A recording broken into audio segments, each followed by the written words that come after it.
The great sea monsters and every living creature that moves of every kind with which the waters swarm, and every winged bird of every kind. And God said that it was good.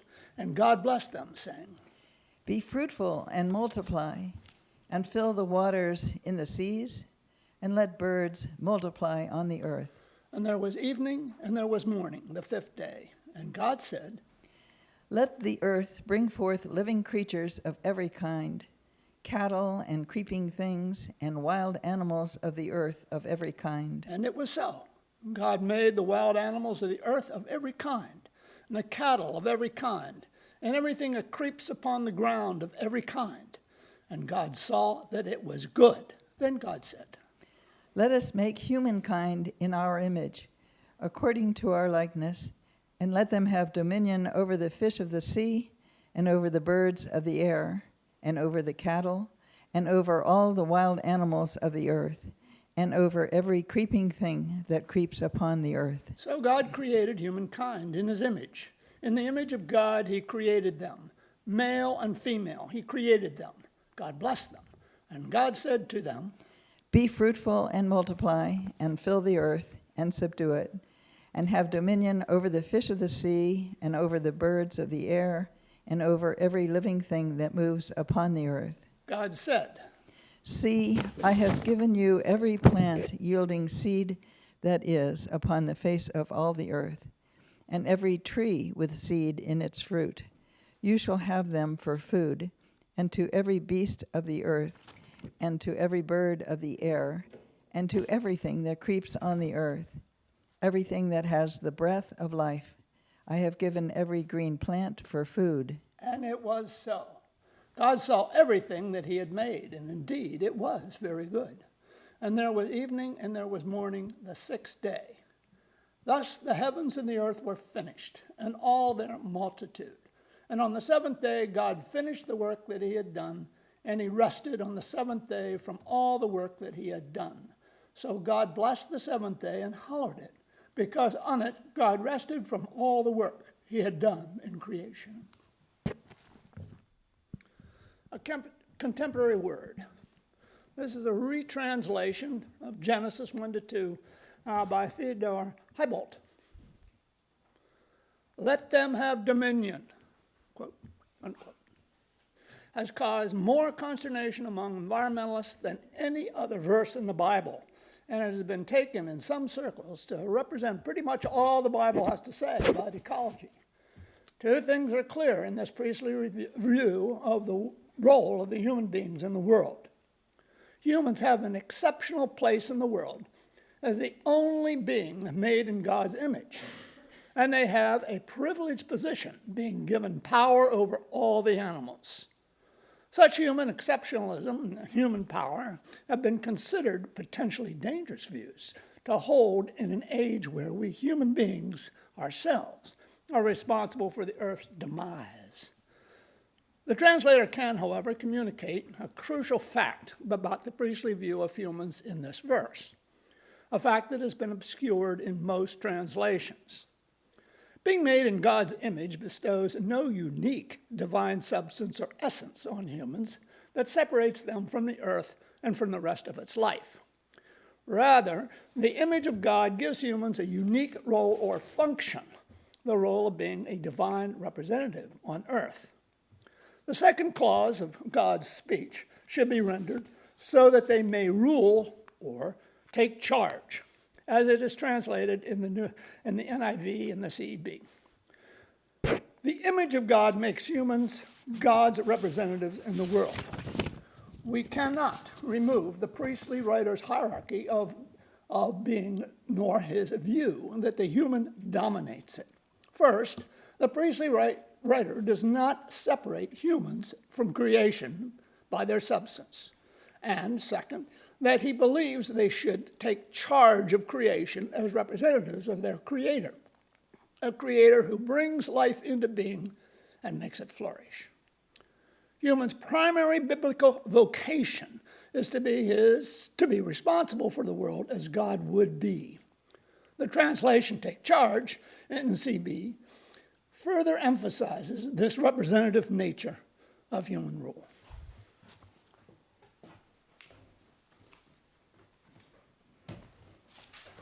Thus ends the reading.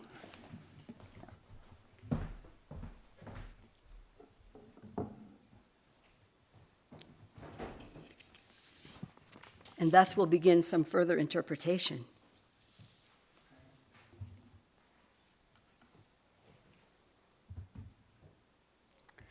When I first began thinking about this series on Genesis 1, we're now in our third and final week. For those of you who are ready to be done, this is the final week. For those of you who wish we'd keep going, my apologies. I could keep going, but there's many other things to talk about too.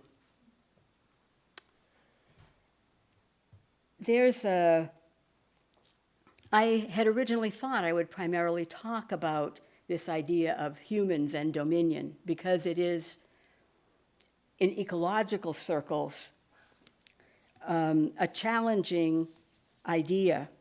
Many years ago, back in the 1960s, an essay was published claiming that this verse is the cause of our environmental destruction, that humans, especially European humans, took this instruction to say that they were in charge and they could do anything that they want in the world, in terms of, cutting down trees or plowing or mining or whatever.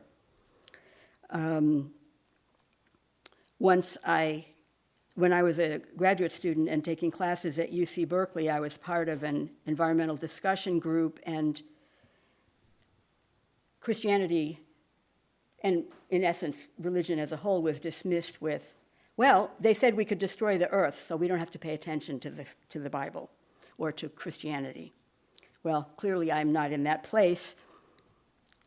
And those of us who are deeply concerned about climate change, about habitat destruction, about loss of species, about the dangers for every creature on Earth, find ourselves wrestling with how to talk about any Christian or biblical ecological approach, which we're going to do at another time, because in our Bible study on Wednesday, we found ourselves in a different place.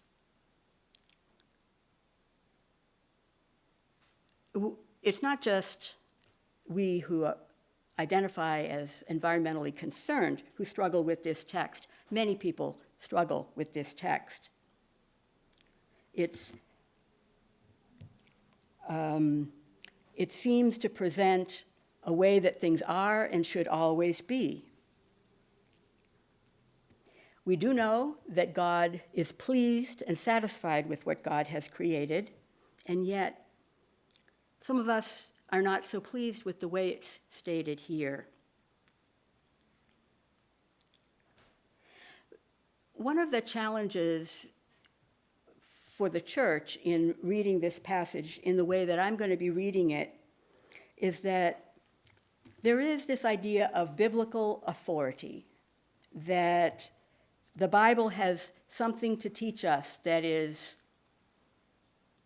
eternal. And our challenge is that sometimes we think our interpretations are eternal rather than the text itself, which we'll keep going back to and understanding as best we can, in light of not only the Christian tradition, but in light of human experience, what we know and say about our lives, and in light of the sciences, social sciences, biological sciences, and so on. So one of the challenges in this text is that it has been seen to greatly limit the options for human sexuality. There are some who say that when God says that males and females are made in the divine image and they should be fruitful and multiply, that it means that sexual intercourse should be limited to fertile heterosexual couples and engaged in a way that could lead to conception, not contraception. So not using contraception, but leading to conception. But of course, this argument is, doesn't really read the text, because first of all, it's an endorsement of procreation, but it is not a limitation of sexuality. It doesn't allow sexual relationships for couples who cannot have children, whether because they are older or for some reason not able to have children. And in any case, so Jewish scholars will say, humanity filled the earth in Genesis 11, 8-9, after the fall of the Tower of Babel. So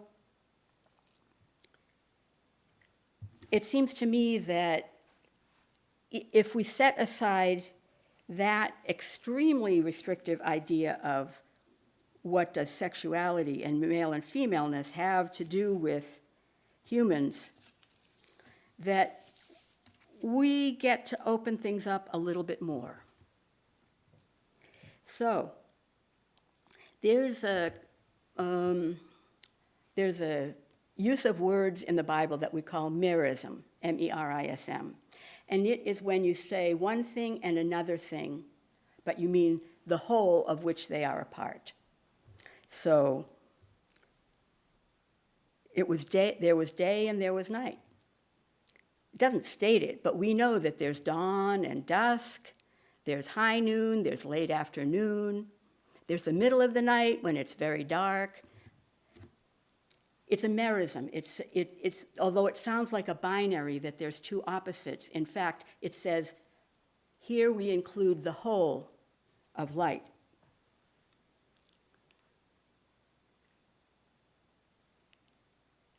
It says that that God spoke and said to divide land and sea.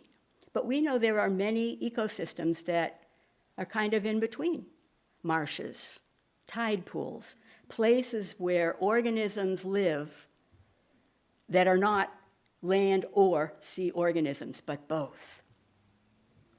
So this idea of merism is actually helpful here too. Things aren't so cut and dry that there's only male and only female. But there are the non-binary spaces as well. So we have lesbian gay people, bisexual people, transgender, genderqueer, non-binary, intersex, asexual, and I know I have not named all the ways that people describe their own sexuality. So in the non-binary spaces, in biological ecosystems, they tend to be quite diverse and have unique species. Well, let's just imagine that the human non-binary spaces are the same. But in any case, all these humans are made in the image of God. So if we hold up a binary as the way it was, is, and always will be, we are in fact misreading the text. There's some, peculiar things in here. God has created humankind in God's own image, yet the one or ones who wrote this passage, God is still called He. So how then do we understand the gender of God? How do we understand gender if God is He? This non-binary way of looking at the image of God might even encourage us to think that God's self embodies not just male and female, but all the possibilities for human gender and sexuality. Not strictly male, not strictly female, everything.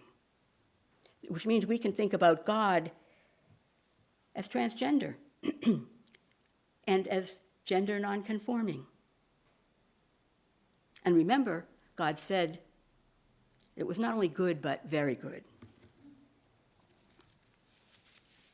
So the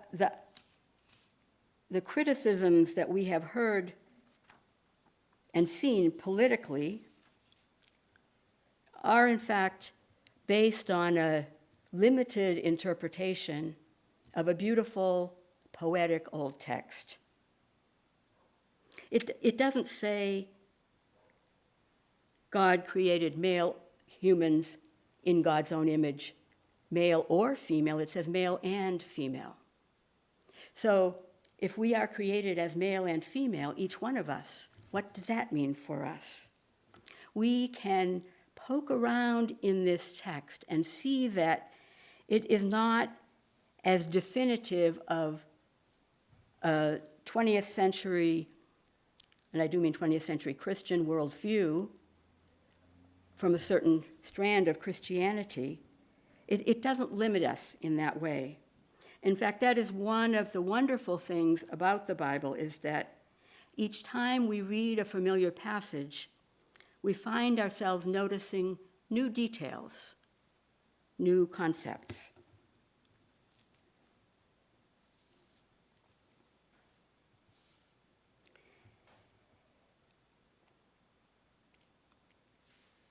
So, it seems that we have a creative God, a God who loves to imagine and create images of God's self, images of themselves, we could say, in a whole variety of humans, even the kinds of humans who blur the binary boundaries, who image the non-binary God not by their sexual differentiation, but God imagines the human being as those human beings, as those who love, and those who also are creative.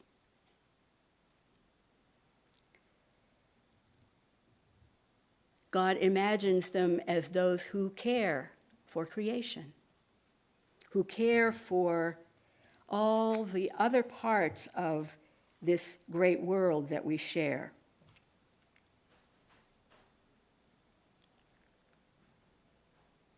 Now, some will argue that we need to go back to the text and say, what did they think it meant at that time? Well, that's a useful thing to do. We can't know what they thought it meant at that time, but we do know from other parts of the Bible and from the surrounding cultures that they were well aware that not everybody fit into a simple male, female, socially gender-based binary. So we always have to interpret the texts.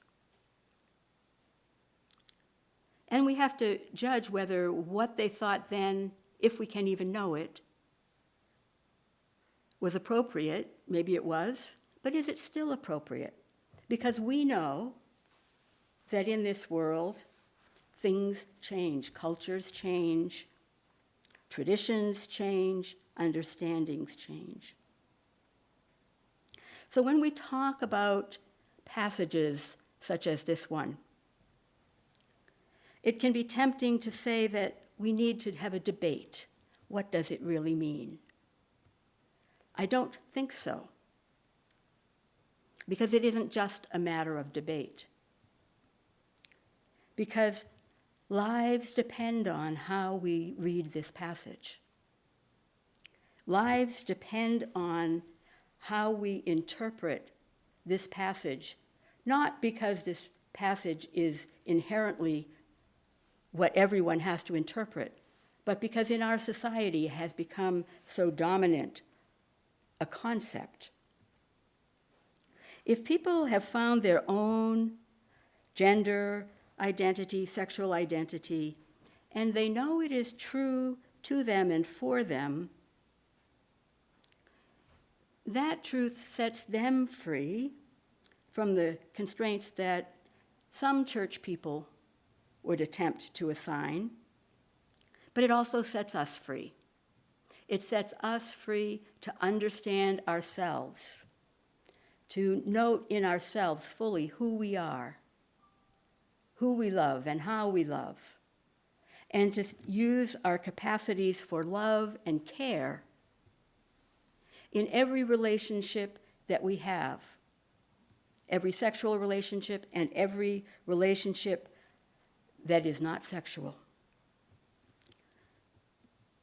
Because we each embody in some way the image of God, according to this text. We each embody in some way the image of God. And if we hold that embodying that image of God gives us a place where we can imagine who we are as God could imagine, where we can create our lives as God could create, where we can care for our lives and other lives as God would care. That's when we come to the right place. Free from the constraints of one interpretation and free to live fully as the beloved human beings that we are.